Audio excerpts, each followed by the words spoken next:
Welcome to the good, the bad, and the casual. I am the host so nice I forgot to introduce myself twice, Kitra Lyn.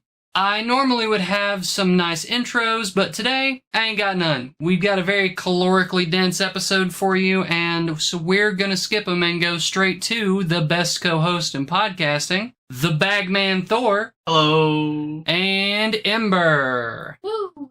And we're gonna get cracking right after it. So, first piece we have today is actually a bit of news, slightly outdated news, but news, that I want to discuss in the world of music, and that is the death of Sinead O'Connor. So, as we are recording today on July the 31st, she passed away on July 26th at the age of 56. It really bums me out. She was such a talented artist. I hadn't heard a lot of her stuff, but I had heard some of her stuff. Her voice is just beautiful and lyrical. She was a fierce person. She did not let the industry control her. She did it her way. It's a shame that she's gone, but she left such a huge and amazing legacy behind. I really know nothing about Sinead O'Connor. I know the stuff on Saturday Night Live. I know the Nothing Compares to You. That's essentially all I know. But Chris Christopherson talks well of her, and so, yeah, that's good enough for me. One of my favorite artists, so. I actually had a really hard time with this one. She really did. I kind of had to work through why it was hard for me, because it didn't click to me immediately while I was having a hard time working through it. And the conclusion I came to is just what an icon that spent so long just getting hounded for being right in the end, and it followed her the rest of her life. I don't think she would have considered it ruining her career, but it certainly limited her career. Everybody else said it ruined her career. It definitely took money out of her pocket. Without a doubt. But For did sure. it hurt her legacy opposite of that? Probably. I think almost certainly it did the opposite of that for her legacy. But Mhm. I'll say this. We were just talking about another artist, which I'm going to come back around to that in just a second. But we were just talking about another artist the other day and how bummed that I was about the state of country music right now. She was sort of the opposite of that problem. Mm-hmm. Whereas she was always super vocal about her position and wasn't afraid to make an important point, a point that was relevant, especially right at that time. And she didn't really care what people thought. She was going to say the truth no matter what. I mean, her tearing up that picture of the Pope on Saturday Night Live was huge. That was way before anything had come out about the Catholic Church. I think it was starting to break. I think that was sort of the point, is that information had just started to break, the child abuse scandal. Mm-hmm. But it was certainly very early. Oh, yes. And sentiment had not turned sour enough, apparently, because if it had, you would think people would have been more supportive rather than just piling on. And that was such a statement for her to do that. I mean, I watched a clip of it, and it pissed a whole lot of people off. But She was right. She was 100% right. And she was going to make her voice heard when it came to that matter. She lived a very, I feel, a complicated life, but was such a beautiful person. Willie was fond of her. Willie did a song with her. I don't know if you've heard that one, Thor. beautiful. Yeah, I have. That's another one I've heard. Really good. Chris Christopherson was a fan of her. I found the Christopherson story. I'll throw it in real quick. It was doing a Bob Dylan tribute concert. She came out and they started booing her, and the people running it told Christopherson to get her off the stage. But he just came out and stood by her until she finished the song.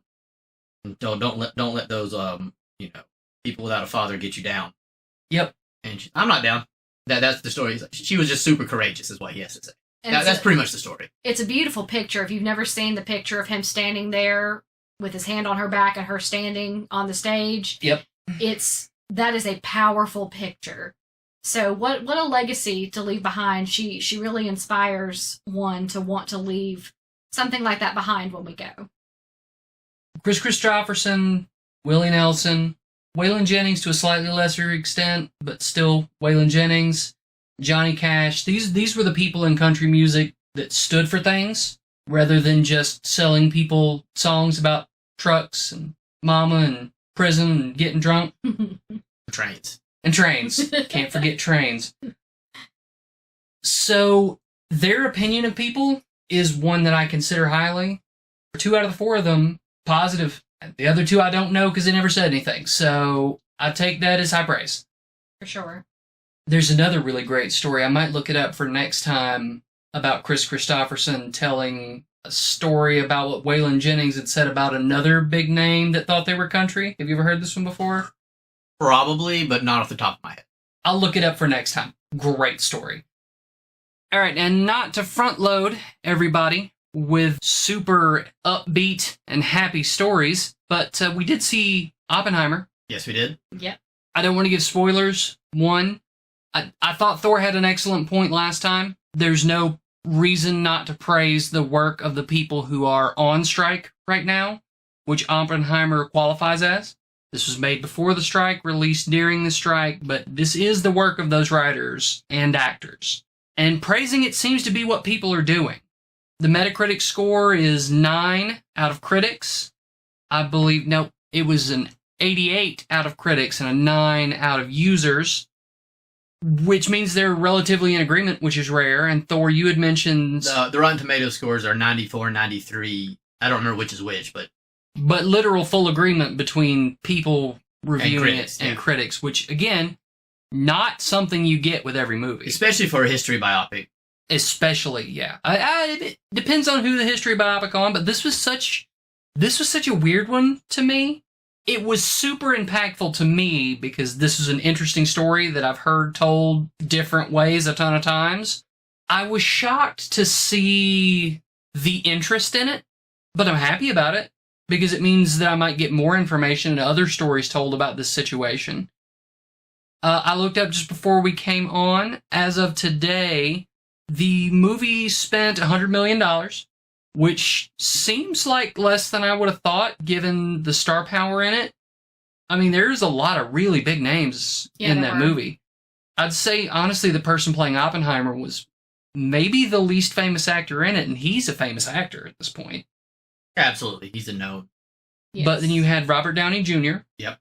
Matt Damon, Rami Malek, and just a host of others. Yeah, there were more. I can't think of the one kid. I'm pretty sure I was right. I'm pretty sure it was Josh from Drake and Josh. I'm 100% sure Emily that's Blunt who it was. Yes, Emily Blunt. Emily Blunt, also a huge name that was in the movie. So, huge rock star cast. I'm sure that cost him a bunch of money. Luckily, there were a lot of static set pieces that kind of probably helped lower the overall budget. There wasn't any CGI either. Yeah, there was not really a CGI budget for it, which I'm sure helped. Last time, when we said we weren't going to go over this a ton, I said if there were things I did not see, I would come back here and talk about them. And as soon as we get through giving our overall impressions of the movie, we're going to move to that. So load up with those questions, because hopefully I got some answers. Ember, what did you think of the movie overall? I really enjoyed it. I didn't go into this film knowing a lot about Oppenheimer and the Manhattan Project. I feel that Kitra is going to answer a lot of my questions as we move into this. I really enjoyed it. I was a little lost in the beginning, but I slowly began to kind of pick up the threads as it moved through.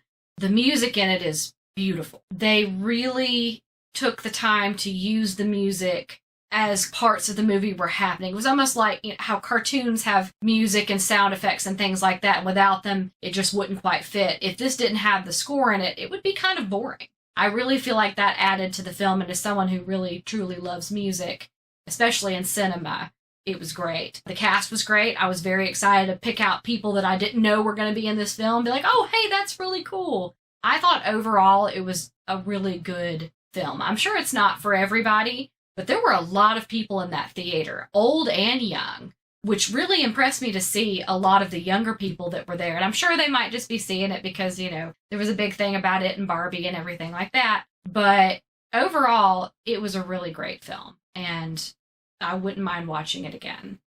Before we move on, on the Die Hard scale of awesome and great. Good versus awesome. As a reminder, Okay. Schindler's List, really good, not very awesome. Tremors, really awesome, not very good. 1 to 10, 1 being the worst, 10 being the best on each. Where would you rate this on each metric, Ember? So for the good score, I would give it like an 8. For awesome, I'd probably give it a 7 or an 8. Really? Mhm. Cool. Glowing praise. That's... I'm real artsy, and the music really made it for me, and the imagery, and even though I was lost for some of the plot, that kept me interested. And awesome is a subjective thing. Yes. It's the more subjective end of the score, I would Right. say. That's the point of it. Do you like this movie is really what awesome is. Yeah. Like, how much did you actually enjoy it? To an extent. As the creator of this completely random scale of measurements, on the awesome scale, like a 3 or 4, there are some cool moments. There's some decent one-liners that keeps it from being a nothing. On the good scale, I'll give it like I said, I think 8 is a fine score, maybe 8.5. I thought it was really well done. I really like when we go into his brain sort of sequences, the music picks up and becomes almost like a war drum, very sort of impending doom feel that had to it. And the metamorphosis of at the beginning, the visions are sort of just esoteric about like the concepts of physics or science with like wavelengths and stuff like that. And it goes to, at the end, what he's actually thinking is going to happen because of the science. I enjoyed that transition. I like Christopher Nolan did the mess with flashbacks here, there thing that he does. He does that in almost all his movies. The flashback, have multiple different storylines going. I probably kind of expected that going into it, which is maybe one reason I could follow it better, because I already knew that was going to happen. I thought it was very well. Robert Downey Jr. stand out as a supporting actor, I think. Very much so, agreed. So yeah, overall I'd give it probably a 7 in the combined. I think it was supposed to be a good, not awesome movie and delivered. And with a couple of good one-liners from Matt Damon, it was very solid. I don't know if I'd watch it more than one more time, unless I was showing it to someone. Yeah, it's not something I would pull off the shelf, sit down, and just... Without noting the things I'm disappointed about, because I'm going to move on to that in a minute. The movie was good. I enjoyed it. They did a great job illustrating characters. Oppenheimer was a brilliant guy, not a super great person. He did, in fact, sleep with 2 other men's wives, which is definitively not cool. Yeah. Nope. He did, in fact, get the woman he was married to pregnant while she was still married to her husband. Definitively not very cool. The one thing I will say related to that is I think early on they didn't do a good enough job of portraying him younger.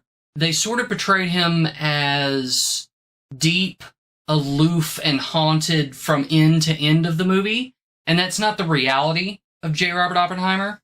The reality of him is, if you look at any old pictures of him, super charismatic guy. Let's be real here, on a college campus, you don't sleep with 2 different wealthy men's wives unless you're a charismatic individual. And I didn't think they did a very good job of pointing out that he was a charismatic person, but it wasn't important. They left a bunch of stories out, and I'll get to that in a minute, but they told the story they went after, which to me was more the sort of vindictive battle between the character played by Robert Downey Jr. and Oppenheimer. It seemed like the thing they spent at least the time that felt the longest on, and the other beginning half of the movie was the actual building of the bomb, which they sort of rushed through, because there were a bunch more stories they could have told there that they skipped.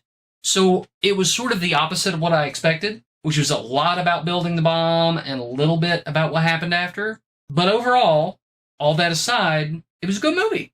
I'm going to mostly agree with Thor here. For awesome, I'm going to give it about a 5.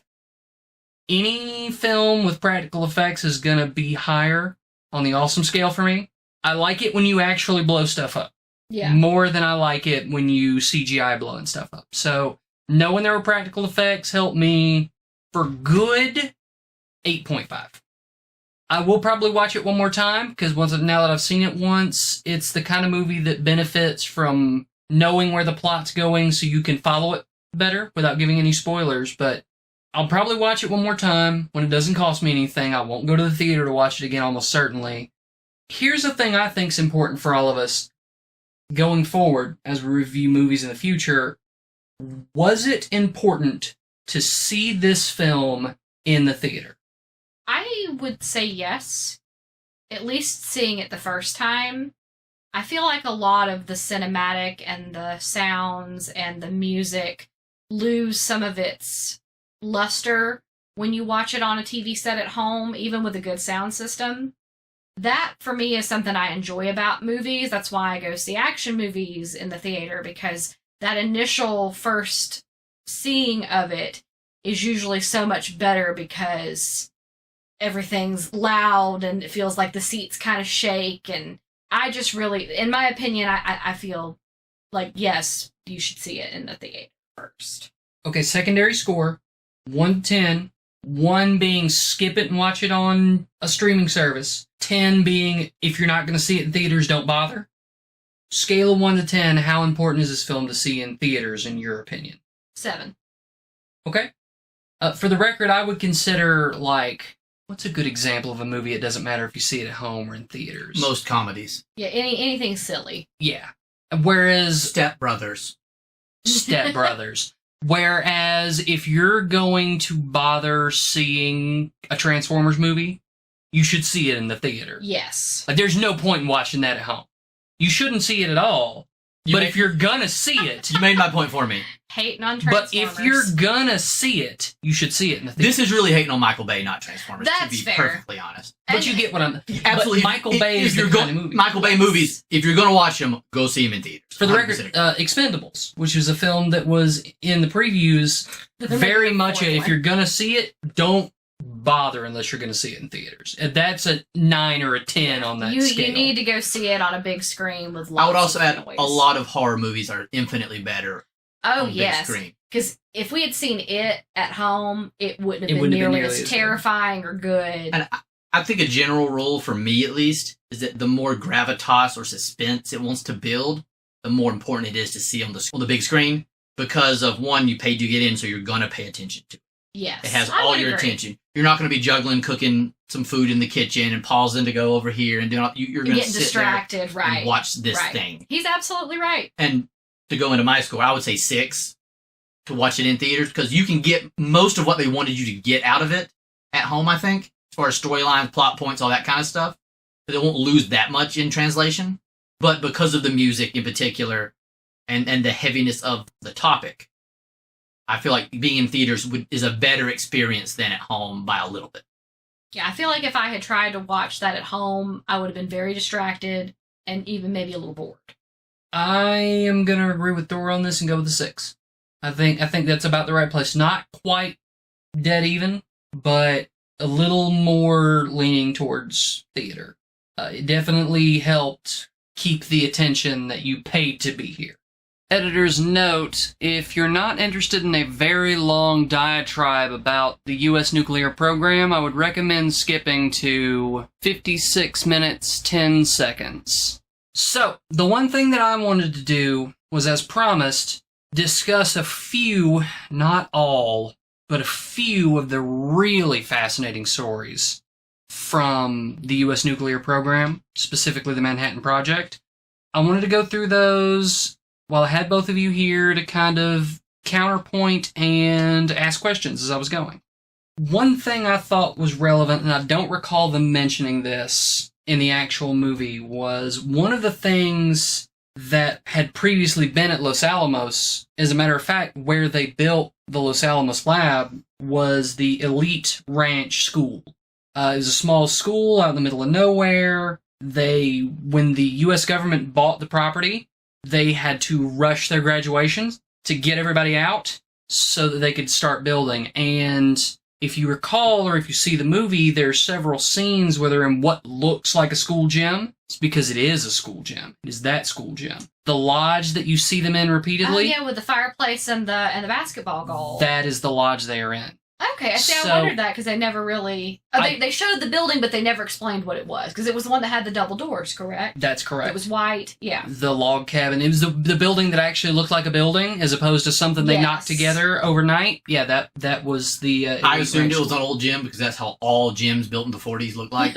Yep. Including the one that's still standing here. Yep. So it absolutely was. And in this case, it was that gym in particular. They went, I think...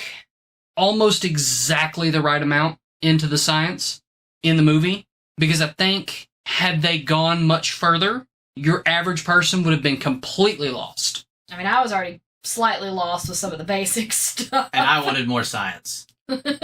Well, you're in luck, because this is a podcast for nerds, so I'm going to talk about that noise. So we're going to go bomb for bomb, starting with the first one dropped, and then moving to the second one dropped, with some statistics. So that's going to start us out with Little Boy, which was the uranium bomb. Now, they made 2 bombs. One, the primary fuel for it was uranium. The other one was plutonium. The Little Boy ended up yielding 15 kilotons, which is the equivalent energy of 15,000 tons of TNT. That's what kilotons, if you don't know what kilotons and megatons mean, tons of TNT would be in your hundreds. Once you get into the thousands of tons of TNT, they begin to call it kilotons. And once you get into the millions of tons of TNT, then you get to megatons. There have been megaton bombs, and we do have some in our U.S. arsenal, but neither of these were that, and all of those have been hydrogen bombs so far. We didn't make, to my understanding, an atomic bomb that crossed the threshold of kiloton into megaton. It would have been pretty hard to do, I think. It'd be too much material, pretty much, right? That's a lot. More or less. Or too expensive to justify. So I'm going to get to that in just a minute, which is the super fascinating bit of this. For the record, Little Boy weighed 9,700 pounds, which sounds like a lot, but for a bomb, it's not that much. It's enough for one plane to deliver. For comparison, an equivalent bombing from the same war on the same country would have been the fuel-air bombing of Tokyo. The firebombing of Tokyo is considered the most deadly bombing, single bombing in World War II. It is estimated that in that one single night of bombing, between 80 and 130,000 people were killed, and over 1 million people were left homeless by the fires that were caused by that fuel-air bombing. There were 2 separate kinds of fuel-air bomb. One was a napalm-type bomb, which, if you don't know much about military munitions, is sort of a gelatinized fuel that's very hard to put out, and it sticks to everything. Tough to put out, sticks to stuff. Really horrific piece of kit. The smaller percentage of the bombs were a jellied fuel and white phosphorus mixture, which is worse than that. Oh gosh, because white phosphorus just keeps burning. If we want to talk about the worst weapons of war humanity has ever created, I still to this day don't think it's nuclear weapons. I still think it's white phosphorus, because it's more cruel. At least nuclear weapons. If they're detonated as an airburst, they kill the people there. They do that for a year, and then it's done. White phosphorus doesn't necessarily kill you when it strikes you. It just starts burning. And you cannot just put white phosphorus out. Water will not put it out. Graphite will not put it out. The only thing that completely puts it out is depriving it of all oxygen. You can't exactly deprive a person of all oxygen. Correct. It is a horrific weapon, and now against the Geneva Convention to use. I was about to say. Good. Yeah.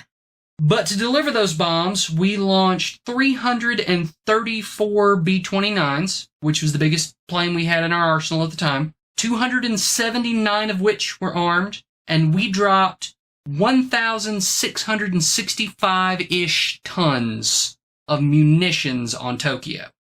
The point that I'm making here is that top end of casualties, we are talking about 130,000 people over a few days.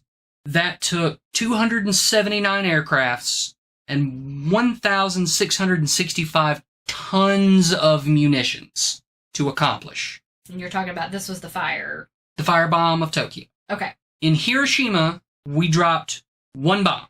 That one bomb was Little Boy. Little Boy weighed 9,700 pounds. Compare that to the almost 2,000 tons of munitions. It took one plane to carry it, as opposed to 279.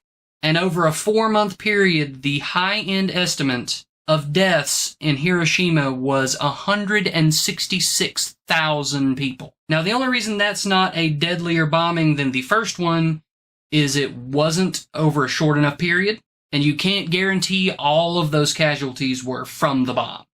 But they were. The reality of the situation is nuclear weapons are just ridiculously more efficient killing machines than any other munition we've ever made. They're lighter, they do more damage with fewer planes. That bomb, by the way, 10 feet long. How much did you say it weighed? 9,700. What this story has taught me is that Dumbo drop could legitimately happen. Because that weighs more than an elephant. Yeah. I was just going to put it in more layman terms. Operation Dumbo drop.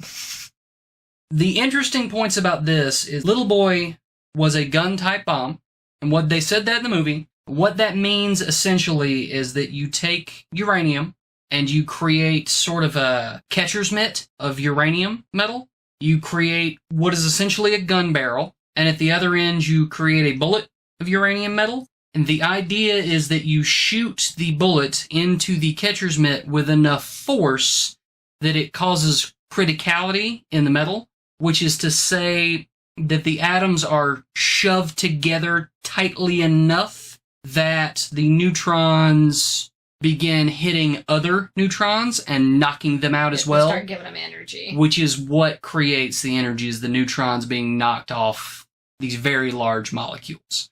But what's more interesting is that that was the least efficient bomb we made by a whole bunch. We dropped that bomb untested.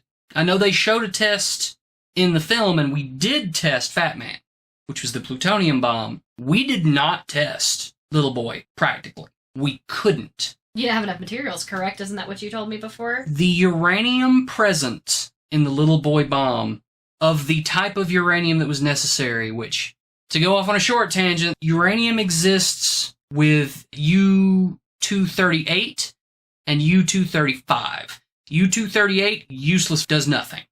U-235, on the other hand, is what you need. And that represents less than 1% of any particular molecule of uranium. Now I'm going to get to the really cool story that makes that relevant in a minute. The point is, it takes a lot of uranium to get enough to make the bomb, which that bomb used 65 kilograms of uranium being collected a molecule at a time. Yeah, because isn't there like a thing that like catches them or something in like a tube? It's a long process. I'm getting to that because it's a great story, actually. So completely untested, because it represented probably 98% of all the uranium-235 in the world at that moment. Could not afford. And that's the one we delivered first. Correct? Yes, that is the one. That makes sense why we delivered it first. In case it was a dud. If it dud, yes, we have whatever. Backup. Then we have a backup. We're not bluffing on our second one. Yes. Okay. The interesting story from that, all of the uranium for that bomb was refined in a city in Tennessee by the name of Oak Ridge, which is still there. There were some boys from there, right? There were, in fact, some boys from there. So Oak Ridge, in my opinion, might be a more interesting story than Los Alamos was. It's exactly the same kind of situation. They went in, there were like 10 farmers that lived on this colossal piece of land. The government went in and said, you've got a week to leave. We're taking this for the war effort, and that's all they told them. We're taking this for the war effort, get out. And then they just started building a city, which ended up being the 5th most populous city in Tennessee by the end of the war. There were 3 different plants on site, 2 of which were specifically for uranium enrichment. Those 2 plants were, at the time, called Y12 and K25. I'm not going to go into all of this, by the way. If you want to know more, there are 2 really great specials the History Channel put out as part of their Modern Marvels series. Go check those out for full details. Y12 was focused on caltrons, which are these gigantic electromagnets that are set up in a racetrack formation, and you blast particles of uranium past them. And because U-238 is heavier than U-235, it separates them slightly, so that at the end you can collect one and discard the other. I remember you showed me that video. It's a really cool process, but here's the thing. all those electromagnets were going to require a ton of copper. Literally, tons and tons and tons of copper. They were gigantic. Which there was none of. Because all the copper was making bullets. You got to remember, there was a world war on. And I believe by this time, if we weren't a part of it, we were about to be. We didn't have that kind of copper to spare. So instead, they went to the Treasury Department and said, we need 14,000 tons of silver to make wire to wire these electromagnets to build these caltrons to enrich uranium. Holy crap. So yeah, we borrowed 14,000 tons of silver from the Treasury. That's a lot of spoons. That's a lot of spoons. So that's really cool. Another cool story from that I can't entirely substantiate. I know I heard it in one of those two specials. I've heard it other places, but that was the only place I could place it. When they originally built Y12 and they put the racetrack in, the first time they turned it on, because they didn't have it dialed in, it started pulling nails out of the walls of the building. So they had to go in, adjust them all, and put screws in because it would pull the nails out of the wall. Oh my gosh. Crazy powerful. There are also red lines drawn around the machines that were there specifically to tell people not to go past this line, because if you did, if you happen to have any piece of magnetic metal in your pocket, it would suck you to the machine, and you would be stuck to it until you cut the fabric to walk away. I wonder if it would pull your fillings out of your teeth. I didn't hear them say that, but it probably was something they were concerned about. Yikes, no thank you. What would they make fillings out of back then? That's what I was thinking. Gold, silver. So probably not, because gold and silver aren't very magnetic, but it's a realistic concern. Their bigger concern was pocket knives, because they are made of metal that is belts. Yeah. Oh my gosh. Even your shoes, that if they have eyelets on them, are steel toe. Yep. Another really cool story from that same project. Here's your feminist story for the for this podcast. The scientists at the plant were upset because the people that they hired for Y12 were all high school graduate women that they set in front of the machines that controlled the magnets, and they did not tell them what they did. What they told them is that dial needs to stay within this value. You turn these two knobs. This one brings it to the right. This one brings it to the left. It needs to be between here and here. Keep it there. That's all they knew. They didn't know what it was controlling. They didn't know why they were doing it. They just knew it had to be there.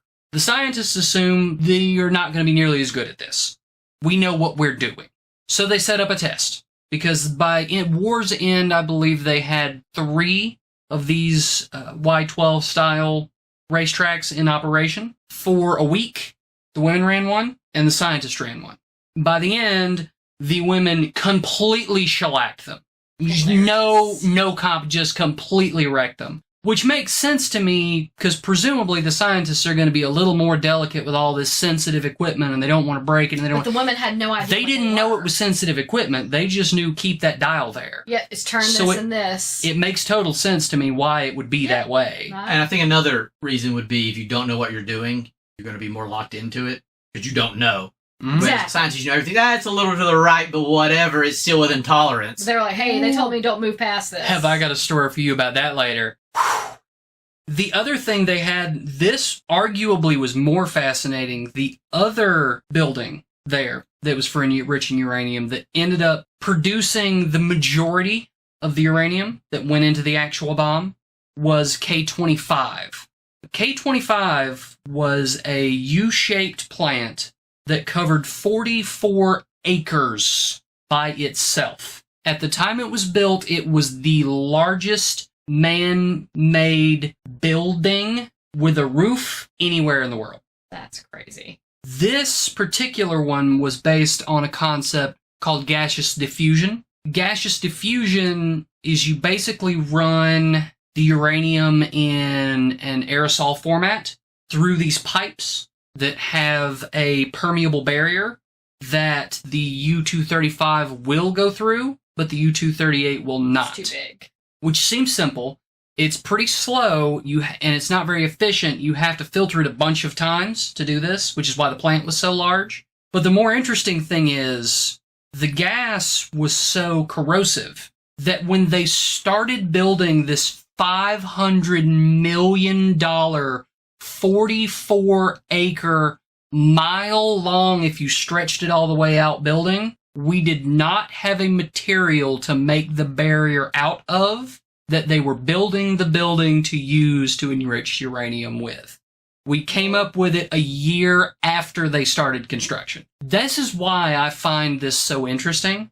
We would never do this again. This is ridiculous. The concept of starting to build something, to do a thing we don't even know how to do yet, not to mention spending, and this is at that time, $500 million, not today, is insane. Could see a instance we would do this, but it is a desperate situation like they thought it was then. And it was, in reality, kind of a desperate situation. It was like a race to arguably. see. It felt, at the time, I'm sure it felt like a desperate situation. Absolutely. Like, if aliens attack, I could see us doing this. This is a situation. Yeah. Yeah. It was a rush to get it done before anybody else did. Another interesting stat about this particular piece of equipment, it is estimated that in the first full year of its operation, it used a total of 10% of the entire country's electrical output. Good Lord. To run this one particular piece of infrastructure. The numbers of this entire project are so crazy they sound like fiction. If you wrote this into a book, people would call BS on it. It sounds like a Scott Steiner promo. It is absolutely a case of truth being stranger than fiction. It's insane what we built here. That pretty well covers Little Boy. There's obviously more and more technical stuff, but this isn't a science podcast. We're already probably going over what's good for our audience, so we'll leave it there. The other bomb, which we definitively did test, and as a matter of fact, if you watch Oppenheimer, it is the bomb that you see them test in the film, was the Fat Man, which was called that specifically because it was very rotund bomb, whereas Little Boy was tube and bomb shaped. Fat Man was more sphere shaped with fins on the back, which was because of the way that it worked. That bomb came out to 21 kilotons and weighed about 10,000 pounds. So not much heavier and not quite double the yield. The one note I will go back to on Little Boy is their estimation of the test was that it used less than a kilogram of the 65 kilograms of uranium that they put in the bomb. Actually underwent fission, which is the process that causes the explosion. So you can do the math of what kind of explosion there would have been if it had all undergone fission, but we've also never built a bomb that the whole bomb underwent fission, so assume there's some sort of, I can't come up with the word now, where it lowers the amount as... There's a mechanical limit somewhere here. So I don't have nearly as much about Fat Man because it's the less interesting of the two in my opinion. It was the bigger technical challenge. Little Boy was technically challenging in that you had to figure out the right speed at which the projectile needed to hit to cause this criticality. Fat Man, which used plutonium as opposed to uranium, which is created by irradiating uranium in a lab-style reactor. So not like a nuclear reactor used to create power. This was used, there are a lot of these in schools that do this, where the whole purpose of it is to irradiate things and see what happens to them. So when you bombard uranium with radiation, what you get is plutonium. It is far less stable than uranium, and it lets off a lot more neutrons, and it is a lot easier to gain criticality with, which is why it was preferable for the second bomb. It was also a lot easier to make, which is the reason that we had two of them and not one of them. It, however, was an implosion-style bomb. So, whereas Little Boy had technical challenges in that you had to figure out the right speeds for things, Fat Man had the technical challenge of the idea was to cause explosions all around a sphere of plutonium. And collapse it. That would shrink it to critical mass and cause the same reaction that you got from firing bullets into catcher's mitt in the uranium bomb. But the problem is you have to do that symmetrically. So you can't just blow it up. You have to blow it up in such a way that all the explosions happen at once and push it together. Or else one part would leak and you won't get the same result. Yes. Try to crush Play-Doh with your hands and squeaking out, and that's not what you want. Exactly. So the technical challenge was insane. And this is before we had a lot of the better explosives we have now, like stable plastic explosives. They were doing this with TNT, which is really unstable. If no one knows, TNT, as it ages, sweats, can just spontaneously explode. That's terrifying. The places they were storing it in, they literally built barricades that would make sure it only killed the scientists that were working with it and didn't blow the whole base up. Oh, Lord. The scientist in charge of this part of the project, whose name I should have written down but did not, specifically noted when someone asked him, do you not worry about the possibility of these explosives going off when you're with them? He responded, if they did, I'd never know it. So they understood clearly the danger they were in. It was a daunting challenge, but we got there. Interestingly, they tested the explosives before they tested the bomb. So they took a sphere of not plutonium, they surrounded it with the same explosives, they did a test. It failed before the nuclear test. Oh, wow. We weren't even sure that it was going to work. As a matter of fact, there was... The older of the two History Channel specials is the better of the two, because as opposed to having random historians being the talking heads, some of the scientists were still alive when they filmed this, so some of them were the talking heads, including some that were in the film. Oh, wow. Or represented in the film, I should say. One of the people that purported to have been there when it was tested was said to have been laying next to the general who was in charge, whose name I've also forgotten now, is that he was said to have commented, I'm just worried about what I'm going to do when the timer reaches 0 and nothing happens. And to wrap this part of the conversation at least up, here's a good reason why. In 1944 and 45, when this project was taking place, we spent $2 billion on the project. Now, that was in 1944. I took the liberty of hitting an inflation calculator. Adjusted for inflation, that is $34.6 billion with a B dollars. Oh my gosh. We spent on this project. And that's likely not including the, what was that number? 14,000 tons of silver they borrowed from the Treasury and presumably had to give back because it was from the Treasury. So the undertaking of this entire situation was insane. Interesting note that I caught in the last one, they actually reported in the newspaper the day after the nuclear test that an ammo dump had exploded, and that was why everybody saw the bright flash and felt the explosion. That was the official story before everybody knew that there was a nuclear test. I thought that would be interesting to everyone. Are you sure it wasn't a skinwalker dying? That's fair. For context, for everyone, including the two of you, Little Boy, as I explained earlier, was 15 kilotons. Fat Man, they estimated to be 21 kilotons. The most common intercontinental ballistic missile that we currently have in the United States arsenal comes in at 100 kilotons. A little bit of math will tell you that's a big leap that we made. And for grand total reference, the largest explosion we ever made as tiny little ants on this planet was a nuclear test performed by the Russians that was a hydrogen bomb that was called Tsar-Bomba. I recommend you go look into that one if this subject matter interests you. Wherever you like to get information from, go there, look into this. The recorded power of the Tsar-Bomba was 50 megatons. This is with an M, so that's millions of tons of TNT, 50 megatons. And it underperformed. Its original design had been 100 megatons. The stories of that bomb are crazy. Just the distance the fireball was seen from, the distance away windows were broken. I didn't write all those details down. Look it up. It's worth the time. It's a super interesting subject. Last two things on the topic I'll say. One is probably the one that bummed me out the most, because that stuff probably would have been a little hard to put in the movie. You could have mentioned it.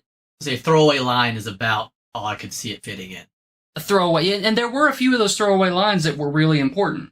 I would say you might have could shown them turning the things on and it pulling some nails, but then that would have been a lot of practical effects and probably pretty expensive to build that set, and it's a set you would have needed once.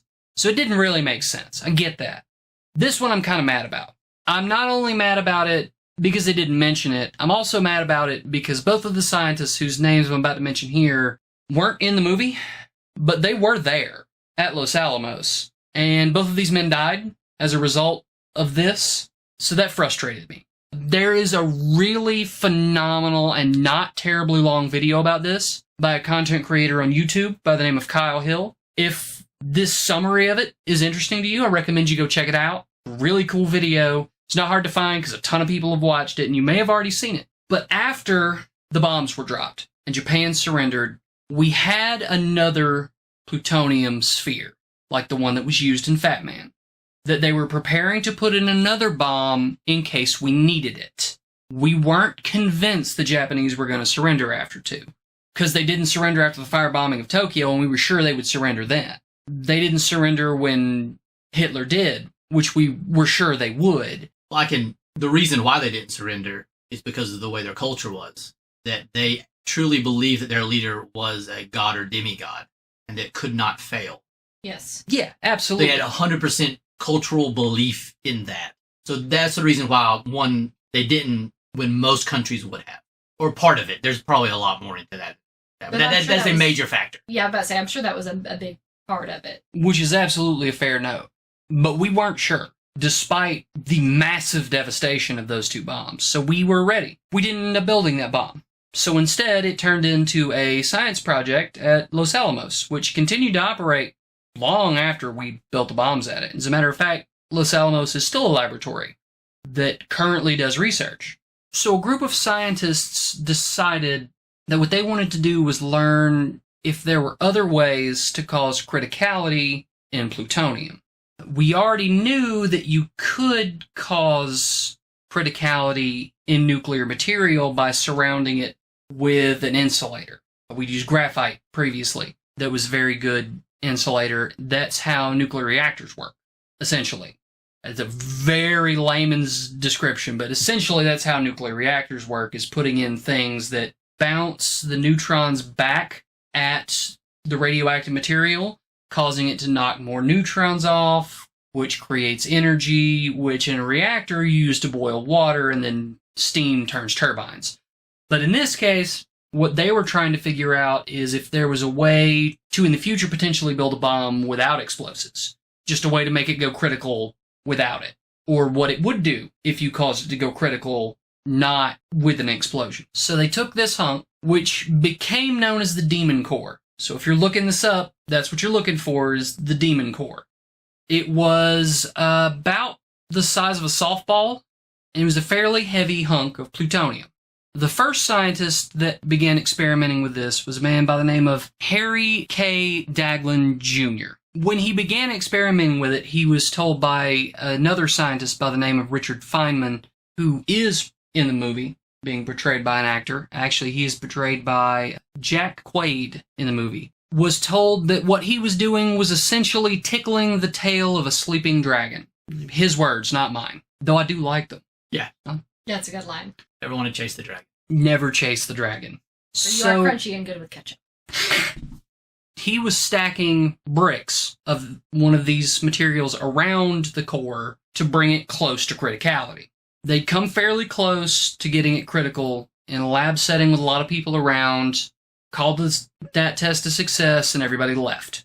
Harry came back later, when everyone was gone, and performed the test again by himself. Doesn't seem smart. No, it's not advisable. He stacked the bricks around the core to the same point he was at before, with a Geiger counter measuring, and saw that he was getting close to criticality, so he took the one last brick that was necessary, and he held it in place. The radiation started spiking. He knew he had reached criticality.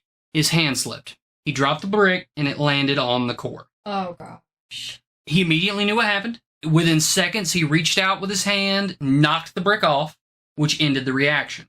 In the seconds that took, he received a horrific burn on the hand he knocked the brick away with. Oh, There are pictures from the actual time. They are not advisable or safe for work. 25 days later, he fell into a coma and died as a result of severe organ failure. They believe he may well have received the second highest dose of radiation any human being ever has. They don't know the exact number because Geiger counters did not go that high. At least not the one he had. Don't do experiments alone, people. Yeah. Please. Have a team, please. So, well, Everybody. you say that. Oh, well, I know, but... But a man who was frequently visiting him in the hospital as he was dying from this and gathering information about what had happened for research.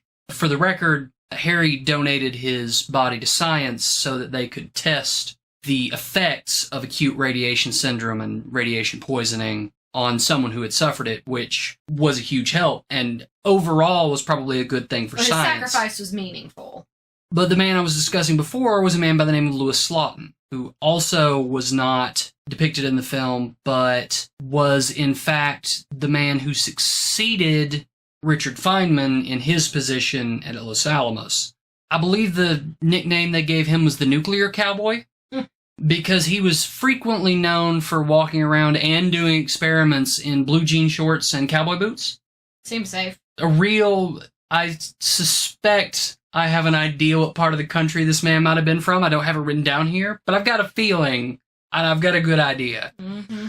As opposed to the safety precautions the previous man had taken with the bricks and the stacking and his favorite party trick was, instead of using bricks, he had a dome of insulating material. And the way that was supposed to be performed with these metal wedges that you would put around the core, and then you would lower the dome down so that it was kept up off of the core the amount you wanted it kept off. His preference of very delicate and highly precise instruments for performing this were his bare hand. Oh my gosh. And a flathead screwdriver. Look, if you're gonna wear blue jean shorts and cowboy boots together, you're the kind of person that would use a flathead screwdriver and their bare hand to perform a nuclear test. Yeah. When performing this one day with several people in the room, for whatever reason, and he had done this dozens of times, for whatever reason, that was the day the screwdriver slipped, and the dome fully fell onto the core. Everyone, of course, panicked and ran out of the room. He knocked the dome off of the core, yelled at everyone that had just run out to get back in the room and stand exactly where you were standing, so that he could document how far everyone was from the core, so that they could measure the dose of radiation everyone had taken. Okay, that makes sense. Ugh. Still, no thank you. Yeah, he died 9 days later and was reported as having said, after everyone came back in the room, well, that's it. A very Thor character is this individual. You would have been wrong about where he's from. Really? Where was he from? Winnipeg, Manitoba. Oh, wow. I wouldn't have guessed that, but I get it. It checks out. Bare hands and cowboy boots. Whew. That sounds like a title of a song or a book. Nuclear Cowboy is in fact an album. Ha! Yeah. Sweet. The only other thing that I had here to mention before we wrap this up, there is another person that I want to note while we're on this topic. If you're looking for something else to look at, if like myself and Thor at least, when you hear about these things, you want to dig into them further, there's a man by the name of Tsutomu Yamaguchi, who was an engineer working for Mitsubishi in Japan. I love this story. I've heard this one. I'm excited to hear this one again. At the time of the bombs being dropped, he was in Hiroshima. He had just left work, heading to the train station to go home when the bomb fell. He jumped into a ditch, which is likely what saved his life. He was gravely injured, but he did not die from those injuries. As a matter of fact, he lived to his late 90s, I believe. But he was gravely injured. Despite that, a day or two later, he headed home to his wife and child in Nagasaki, where despite his grave injuries, you were talking about Japanese culture, despite his grave injuries, he went to work that day. Oh my gosh. Where reportedly his boss proceeded to yell at him because he had lost some of his colleagues and didn't bring them back home with him. 100% not believing, like, oh, okay, one bomb blew up a whole city. Okay, sure. Whatever, buddy. Wow. While he was having this argument, a very familiar blinding flash went off as a second nuclear bomb went off. He was not purportedly the only, but he was the first officially recognized by the Japanese government survivor of both bombs. Super interesting character. Yeah, I just found him on. Absolutely worth looking into. If this topic has intrigued you, he's worth looking into. Yeah, he, I just pulled up a little quick article about him. He was a Japanese marine engineer. Mm-hmm. He built oil tankers for Mitsubishi. Mm-hmm. And he's the only person to have been officially recognized by the government of Japan as surviving both explosions. Yeah, really, really cool. He was 93 when he died. Oh, so he's a little sooner than I thought. But he was born in 1916. Insane. 2010. That's amazing. Wow. Some people talk about being built different. That really is being built different. That's enough bleak topics for one day. Let's move on to something fun to talk about. And now for something completely different. A man with a tape recorder up his brother's nose? That's enough. I don't have a lot to say about Magic the Gathering. I know there's a new set coming out, Thor. Yeah, there's a Doctor Who thing coming out. I haven't looked over it a lot. There's one card that might see some play in formats, but I feel like we should wait till more comes out, or at least I look at more before we talk about it. I'll say this. I care less about this than I did about Tolkien. Meh, Doctor Who. I don't care at all about Doctor Who. Sorry for fans out there that are listening to this. Neither of us care much for it at all. But I will look at that with you. We'll look at it and see what's there. See how it's going to affect the formats, if anything. Because I will have to deal with it because I play Arena. I became jaded about the selling out to different IPs long ago, so I'm just looking at mechanics. Fair enough. More than fair. We also just had a Magic the Gathering tournament. So much fun. Was it the second? No, it wasn't. It was not a world. No one from out of state even came. It's not even national. That's not true. I thought we had one person from out of state, didn't we? Oh, yeah, we did have one person from out of state. So it was a Southern Championship. There we go. For the Southern Heavyweight Championship of Hyper Extended, a tournament was held, and ladies and gentlemen, still your reigning and defending World Heavyweight Champion, the Bagman, Thor. It is not really very satisfying to win your own tournament, because you don't give away all the cool stuff you wanted to give away. That's fair. But yeah, so first place of barbecue sauce, which I made a lot of, went to second place. But yeah, so it turns out Survival of the Fittest is a really good card. Yeah. And I played that, so I won. And to be fair, I built about half the decks in the tournament because it's a weird format that no one plays. But I encourage everyone to build for it because it's awesome if you like nostalgic old Magic. Also, I played in that tournament with a deck you built. Correct. And Ember played in that tournament with the deck you previously won with. Correct. Yes. So it was fun. Ember and I did terrible, but we had fun. I won 4 games. I was pretty proud of myself. That's games, not rounds. Yeah, not rounds, but games. I did beat Kitra because I did a really sweet move. I was pretty excited about. I won 1 game all night. It's a long night. See, I don't even want to count my last one because we were playing with a friend of ours, and I was playing a black hatred deck, and he was playing white weenie, and there's not really much you can do when you're just kind of being shut out of attacking and using any sort of spells. Or do you agree with this assessment of decks? I think a win's a win. No, my point is, do you agree that White Weenie is a very effective counter to the Hatred deck? If it has shadow creatures, then yes. Otherwise, you're pretty much banking on shadow to get there. It's a race, and Hatred can win. But if you don't get some damage in early, you're going to get out of Hatred life range. That's the issue there. There you go. Ember took one of the 2 games I lost all day off me, though. I was pretty excited to beat Thor. With a solid, was it turn 3 Hatred? I believe so. Yeah, turn 3 hate. So. Oh, yeah, because that was the one where I played... You unmasked, took away my survival, played a shadow creature, and dark then, ritual into then hatred. I gave +X to a thing and just swung. Yeah. She dark ritualed into hatred. There we go. On turn 3. Those take away my answers, play shadow, unblockable, hate me, That's why I built the deck. That's what it does. Again, I was pretty excited to beat Thor because he is quite a challenging opponent for most Magic games. So I was like, woohoo! Yeah, my win-loss against him is not good. So if you pick up a win, you take the win. I certainly did. I had so much fun. I appreciate the flattery, but not all that. I ate so much barbecue. Yeah, that's the real winner. The real winner were stomachs. Yep. Oh my gosh. Absolutely true. Well, we might have had some good barbecue. You might have had the opportunity to defend your World Heavyweight Championship. But speaking of World Heavyweight Championships, there's a whole lot of wrestling to talk about. And we're going to try to keep it brief because I've already talked a whole lot about nuclear energy and bored everybody to tears. I think it's neat. Couple quick things, then we're going to cover a card and move on. Jungle Boy Jack Perry is no longer Jungle Boy Jack Perry. Nope. He's just Jack Perry now. Hollywood Jack Perry? Rockstar Jack Perry? Hollywood Is he Jack using Perry. anything or is he just Jack Perry? Not yet, but he is disparaging ECW originals. He cut a promo on Dynamite after defeating Hook for the FTW Championship. It was a good promo. Legitimately good promo from him. Which is surprising because we weren't sure if he really could talk on his own. I'm pretty sure he's been cutting heel promos for years, and that's the real problem with him being a face. Yeah, that Could that he? seems like that could be a possibility. I haven't followed for him, sure. so I wouldn't know. It fits him better. Mm-hmm. And I like anytime Jerry Lynn gets some respect, so. That should be fun. I think they're going to have to... I don't know about the entrance music. I don't know if Beethoven's Fifth's the way to go.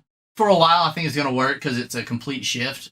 They might have to do what they did with Danielson's music and spice up Beethoven's Fifth a little But then we bit. don't get to listen to Taz sing it. That will be missed. I love Taz. But unlike other people in the same company, people can be convinced that if they're going to be a heel, they don't need music everybody likes to sing along with. No comment on who that might be. Draw your own inferences. Yeah. FDR had a match with Better Than You, baby. Oh my god. It was fun. Was definitely the highlight of Collision, in my opinion. Barely. The opening Punk segment was also good. But I think the match was better. I enjoyed the swerve at the end. We're going to get a couple more weeks of Comedy Gold, I think. Maybe even, I could see it being after. Well, he promised him a match, and there's no way they have a respectful match. No, but if they're both healing, there is a way they could respect each other's healing in the match, I think. I think we're going to get a turn one way or the other, either the week before or during the match. Hopefully during the match. Week before seems premature. Collision night before would work. And then CM Punk told us what's in the bag. What's in the bag? Which was, in fact, the AEW World Heavyweight title. The real, quote-unquote, one. The real AEW World Heavyweight title. Was that the thing you were listening to that I could hear the Absolutely, other day? yeah. I was like, I can hear CM Punk talking. Something about his blood being all over something, and I was like, Which was what? that title from Okay. when he won it from John Moxley, and the only person in the match that bled was CM Punk, Big which swerve. was a nice touch. Big swerve. Surprising. It was a good touch. Took it, painted a big spray paint X on the belt, right through the E in the middle of AEW. I didn't miss that detail. He hit his old straight edge society. Oh yeah, I heard that pop out. I was like, oh, we're getting like I'm straight edge, Punk. and that makes me better than you. As we move to WWE, I want to point out there is a big piece of news, and I don't know if either of you have heard it. According to wrestling news sites, including the reputable ones that Dave Meltzer doesn't run, Vince McMahon has undergone quote-unquote life-altering spinal surgery. I did see this. I did not read the article, but I saw the headline. Whoa, like legitimately? Mhm. Like, Yes. oh my gosh. He has been away from television for at least a week. He had been phoning in, I think, and doing some stuff. Wow, that's serious. There's not a lot of details. Hunter was back to work at the most recent taping, which he had not been. So that speaks well, at least to his state of mind to tell him to go back to work, pal. But yeah, that's sort of a big deal. That's not just a walk out of there perfectly fine kind of surgery. That's And as much as I'll get on Vince McMahon for things, I never want anyone to be hurt. Oh, Yeah, no. yeah. Like, He can be a jerk, but I that's mean, not, I you don't know, have it in me for anyone to suffer. I don't want to through wish things. ill will on people. He's certainly controversial, certainly polarizing, but he certainly did bring us many years of great wrestling, even though he was a sleaze. And sleazes is kind of what gets over in wrestling. I mean, everybody loves Paul Heyman. Ugh. And he's as used car salesman as they get. Absolutely as used car salesman as they get. So, Hopefully Vince will get better and live his life and stay away from the WWE product. Far, far, far, far away from the WWE product. So that we can continue to get matches like the ones we have coming up on August 5th for SummerSlam, which I have down right here for us to discuss. We'll start at the top of the card, we'll move down. Top of the card, we have Tribal Combat. Ooh. I know because they told me it was called Tribal Combat. Is that a stipulation, or is that what is that there? Yes, it's both. Okay. It is both a needless gimmick and a style of match that I refuse to call what I would normally call it in conversation because I do not want to be sued for gimmick infringement, but it does feel uninspired and it is a manner of booking wrestling. No disqualification, no count out, no time limit. Looking at it from a different point of view, this allows you to get you don't have to have a ref bump in order for schmoz to happen. It makes sense for this match. Yes. More than almost any match, this one's built here. And that goes a long way. I had a huge rant about the Blood and Guts match. They did build to that kind of. This one they really built to. This has been years to get here.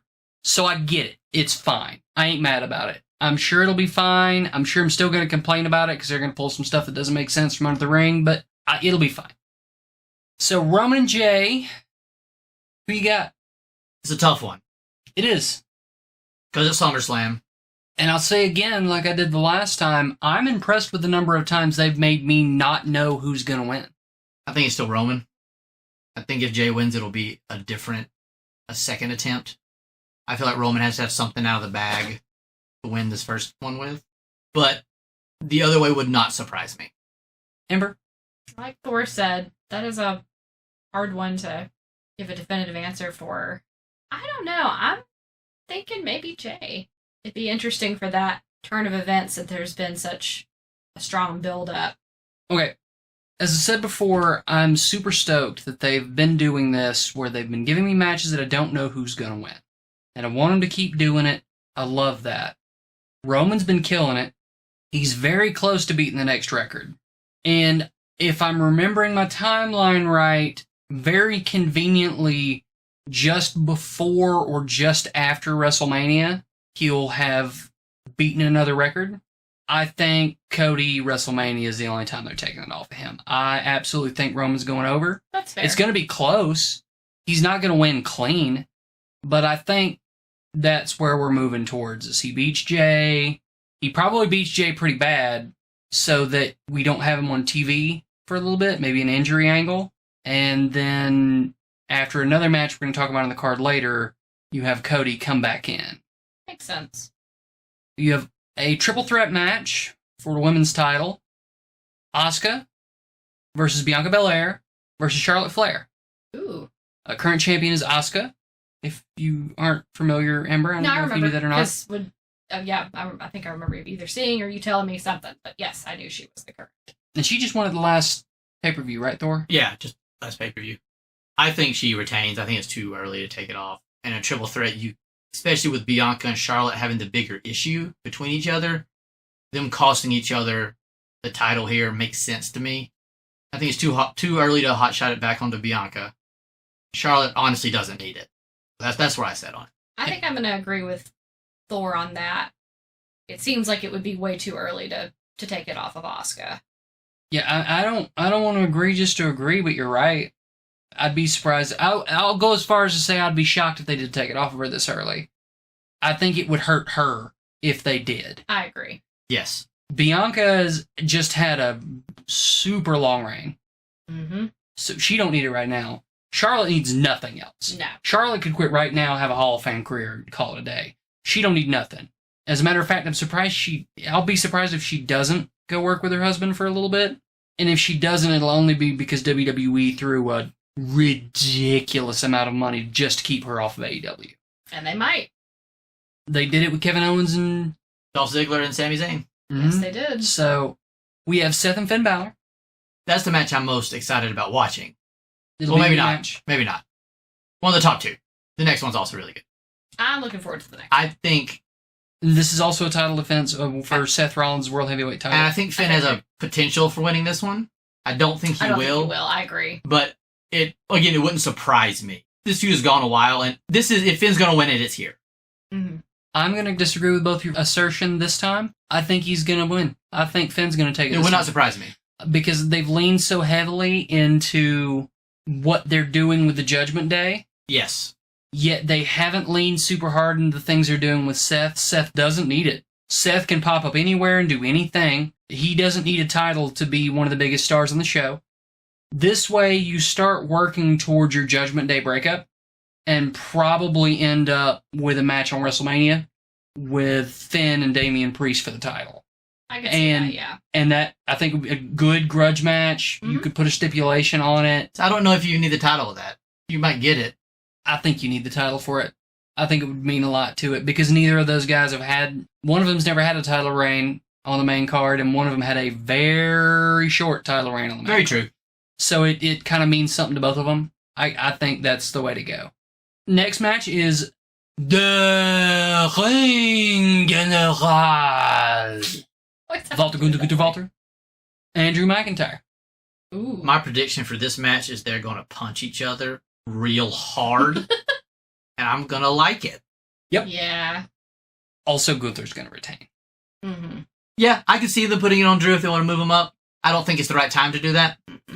He is going to beat the last record, then they're going to take it off of him.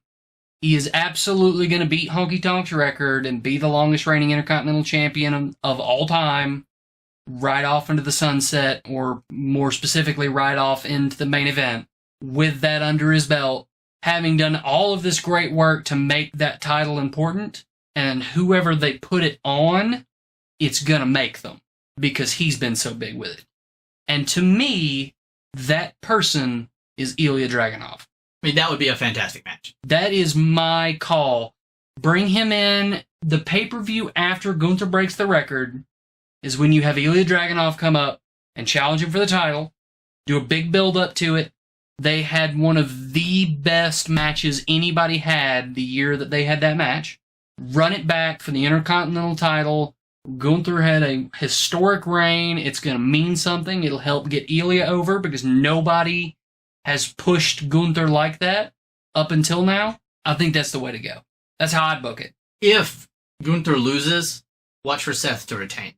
I can see that. Well, that's the next feud then. Yeah, that makes sense. Just throwing that out there. All right, we have Cody and Brock. I think, to me, this one's simple. Cody goes over. Cody goes over. Clean. Yes. Like, no reason not to at this point. I mean, I'm not saying it's not going to be a squash match. No, absolutely not. He's not going to beat him into powder, but he's going to win, and he's not going to have to cheat. He's going to hit his finish, and he's going to pin him in the ring. Yep. It's not going to be a roll-up. Yep. It's going to be 100% clean in the middle of the ring. Take 3 crossroads, maybe 4, and pin you. 3 crossroads, maybe 4, possibly hit a flip-flop and fly, maybe even hit him with a Shattered Dreams and pin maybe him some sort of big homage spot, call it a day. Maybe hit one off the top rope or some ridiculous avalanche something. Pull out in all Japan from the 80s, 90s terms, hit his super finisher, hit the burning hammer. Not actually, but that style of move that you pull out 3-4 times in your career. Here's the one for Thor to be mad about. We got Logan Paul and Ricochet on the card. And Logan Paul's going over. You think so? He's lost 4 in a row, and he's going over. This is the person they sacrificed Ricochet to get Logan Paul over. That's what's happening. Poor Ricochet. Ricochet probably is the right person for him to beat. Ricochet's the kind of person who can get his stuff back with a couple of giant flip-de-doo whatevers. That's what gets him over, and so I get it. I hate it.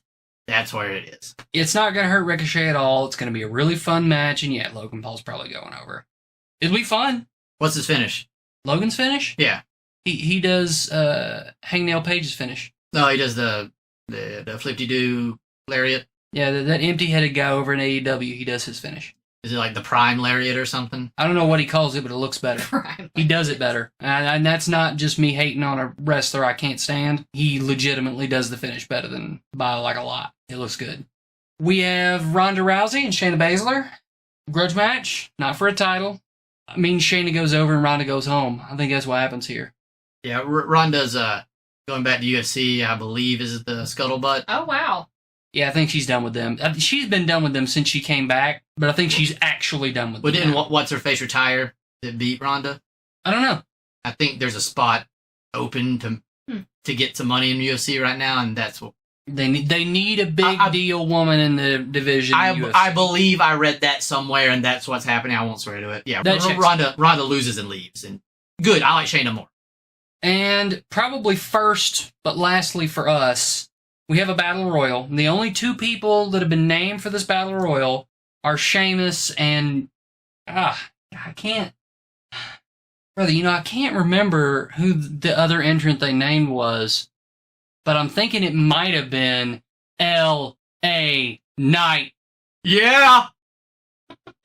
So one of those two's winning. This maybe we finally get an L.A. Knight win on a major pay-per-view. That'd be nice. I don't actually know what the Battle Royal's for. Yeah, I believe it's the Slim Jim Battle Royal. Yeah, dig it, brother. I think he's right. So maybe it's for all the Slim Jims in the bag, yeah. Or an Intercontinental title shot. That would be awesome. I'm going to do this until we stop. I'd say Intercontinental title shot would make sense. That's one of the records that Savage held. So if you're Slim Jim and if you're going to mention Savage at all, that would make sense. And if that's the case, I'm extra bummed because if I'm right, that means who's going to win it could very well be Ilya Dragunov. But we had already talked about LA Knight being able to take the title off of Gunther, getting himself over and not hurting Gunther. So I could absolutely see that being the case too. Yeah, I'd be fine with it. Mm-hmm. And really, these two people, if it's for an IC title shot, Sheamus has never won it. You can still play that storyline. Has been involved with Gunther, so these are two good people to spoil early on. And neither of those matches would upset me. No. Sheamus Gunther was a great match. And LA Knight and everybody is a great match. So I'm here for it. No, I'm looking forward to it. I always like SummerSlam. We've watched several times together, and I've really enjoyed it. And I like battle royales; they're fun. Second or third biggest third biggest pay-per-view of the year. They bill it as the second. It's not. The Rumble's number 2. Royal Rumble is number 2, and and there's no amount of convincing that's going to convince me otherwise. But it's at least number 3, and eventually they're going to come up with something better to replace Survivor Series. Because it's terrible. I love traditional Survivor Series matches when done right. They haven't done them right in a decade. Yeah. It'll be a big one. Some big stuff's going to happen because it's SummerSlam and they need to get people to watch it. It needs to be a big deal because it's SummerSlam. And as we know, WWE's policies is a big show. Something big's got to happen. So I expect some titles to change. That leads me to believe that there's a slightly better chance of Jay winning. That definitely makes there a better chance of Bianca or Charlotte winning. It makes me nearly convinced Finn is going to. It throws the title matches far more into doubt for me because WWE has such a big tradition of doing big things for their big 4 cards. But we'll see.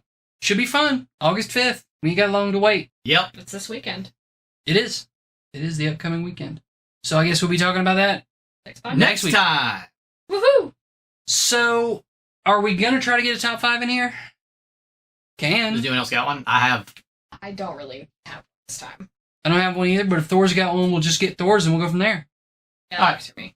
To tie this all together, let's do movies, at least loosely based on historical events. Ooh, that's fun. Not have to be, particular, because none of mine probably are. You want me to go? Yeah, go ahead. Les Mis, because that is based on what was happening to the French people before the Revolution and how badly they were treated. It's a fantastic movie. I love musicals. I love Hugh Jackman. It's fantastic. If you've not seen it and you're interested in it, I highly recommend you watching it. I've never read it because, my goodness, if you've ever seen that book, it is gigantic, but absolutely stunning that is based on some historical events. I'm going to be kind of a goof with this one, but Titanic. I love that movie. I got so into that history of that ship and the people. It really spurred just a giant interest in wanting to know more of the actual story. And I love that movie. James Cameron is a phenomenal director. 1917.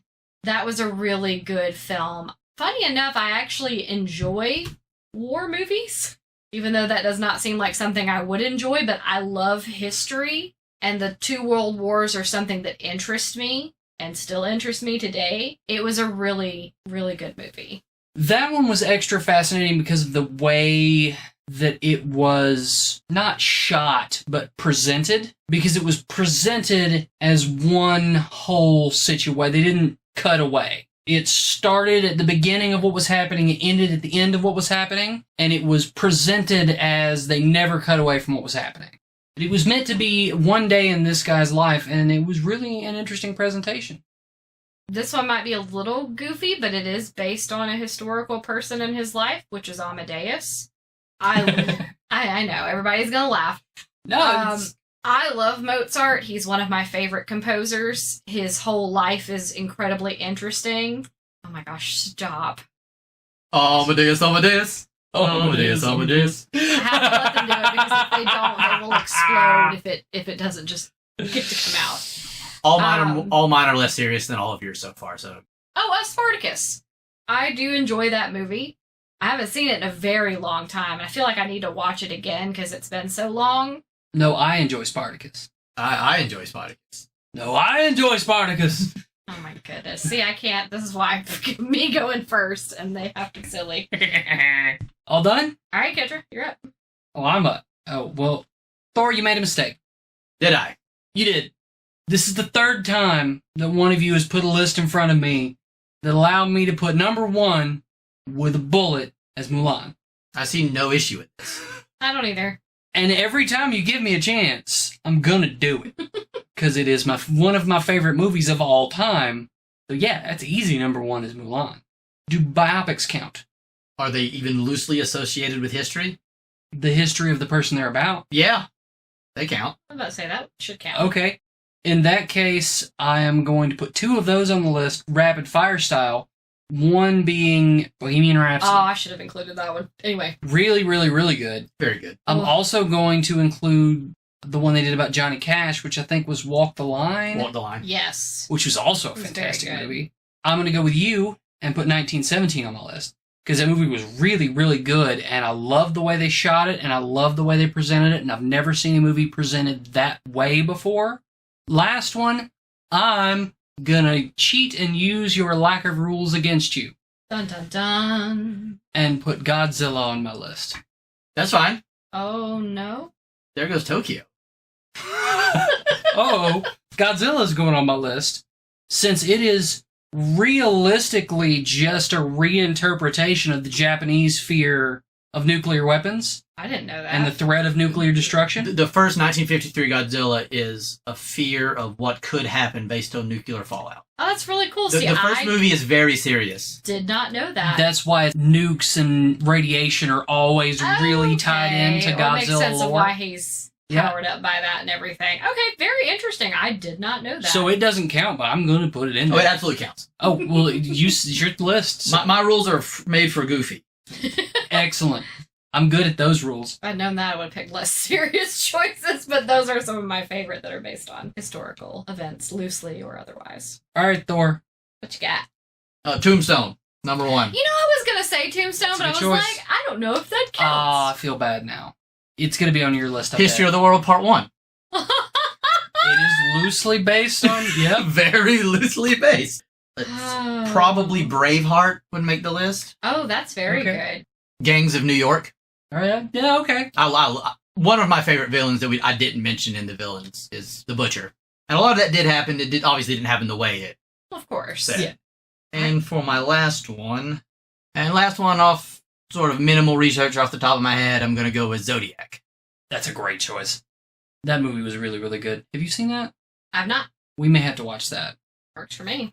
It's longer than you remember. I mean, but I enjoyed it because that was another thing I deep dived into at one point in my life, and it was super interesting. I think almost all nerds have a serial killer phase at one point. That probably could have been phrased better. Nope. It's phrased exactly how I intended it. Oh my gosh. All right. Good gracious. I have one honorable mention I wanted to throw in here, which was The Untouchables, because that movie was fantastic. It's really good. Yeah. My honorable mention would be October Sky. I had to watch it recently for a class, and it was so nice to watch it again. It's such a wonderful movie. If you've never seen it, you should see it. It's also one of those kind of movies, like, you were watching it for a class, I happened through and sat down, I was like, I guess I'm watching this now. Like, it's one of those movies, you might not grab it and put it on purpose, but if you walk by and somebody's watching it, you're gonna finish it. It draws you in. Oh, it's a I good mention Hunt for Red October. For me too. Oh, that's another pretty good one. I like it. Fair enough. Sean Connery. If I was gonna go on a movie based on a Tom Clancy novel, it probably would be Sum of All Fears. Also a very good one. I don't think I've ever seen that one. Really? We will 100% watch that. Yeah, I don't that, think that is the only one with Ben Affleck did multiple as Jack Ryan, didn't he? Or that his only? I don't know. But I know I like that movie. Cool plot. Yeah. All right, I'm not going to do top 5. I'm going to do a 1. And if you can give me more than 1, you can. But I would like a brief explanation on your answer to this question. Ooh, okay. If I were a history professor, this would be the final exam research paper. Who is your personal favorite historical figure? Go. Somebody. I'm going to have to think. Favorite historical You both need time? figure. Because I can go first. Why don't you go first? I had topic with a bullet, but now you said figure, and Cool. Got it then. Absolute favorite, number 1 with a bullet, top of the list, Grigory Rasputin.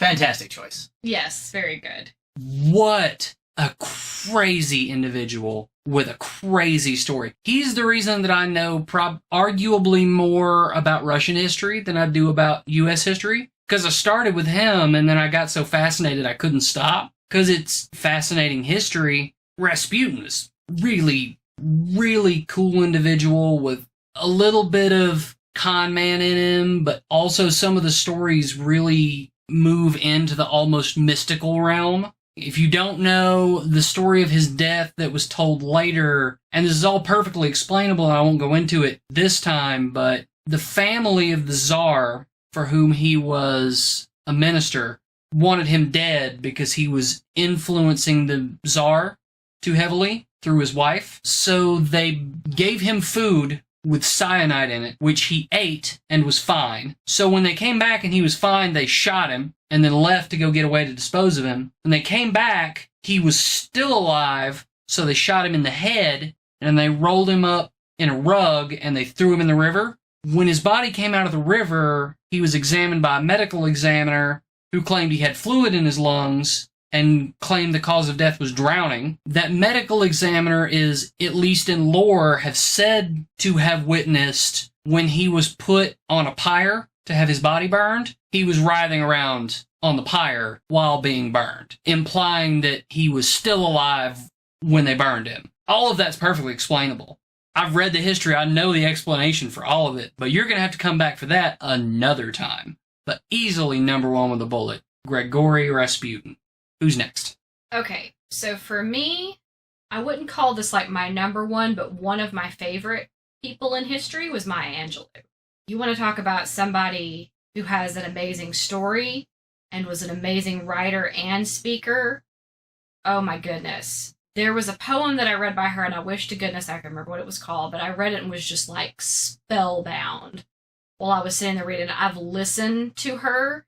She has such a powerful way of speaking. It's almost like someone preaching to you.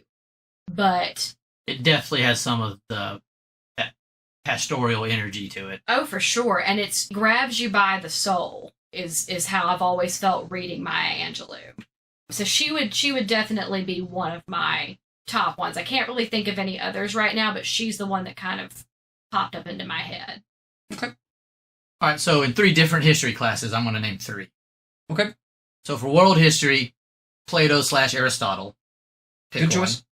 Philosophy is a thing I enjoy. Ancient Greek and myths and all this will tie into it. I think it would be a great topic. We could talk about philosophers for days.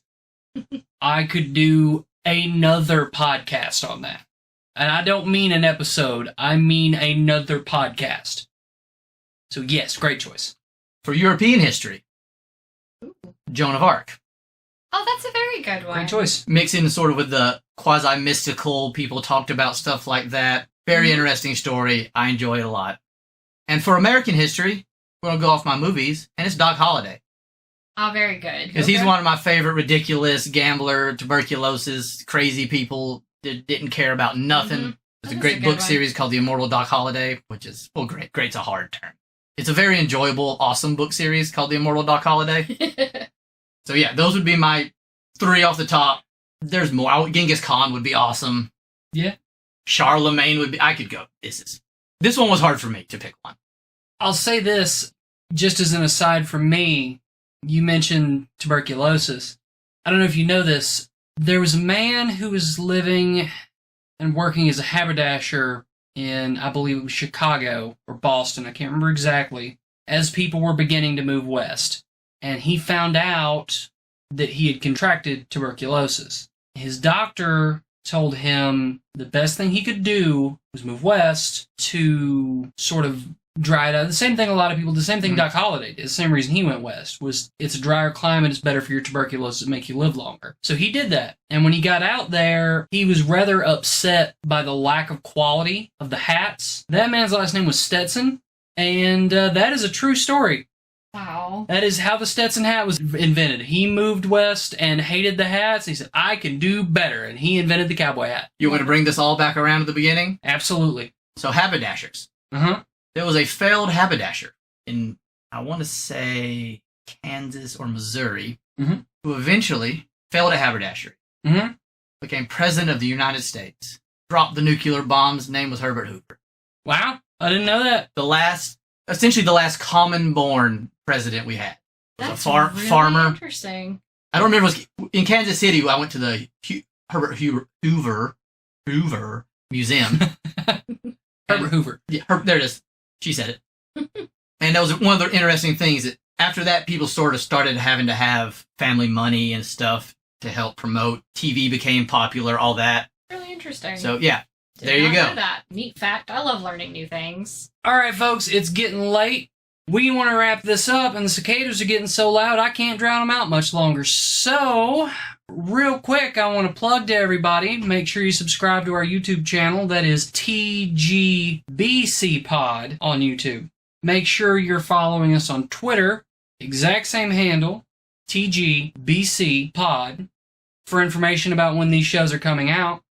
Make sure you go and check out our brand new, heavily used Spotify channel, where we are the good, bad, and casual. That is, and as an ampersand, just like D&D people, as well. And I just checked on Google Podcasts, so make sure to check us out on both of those platforms. But until next time, make sure you come back for our unqualified opinions. Get out of here!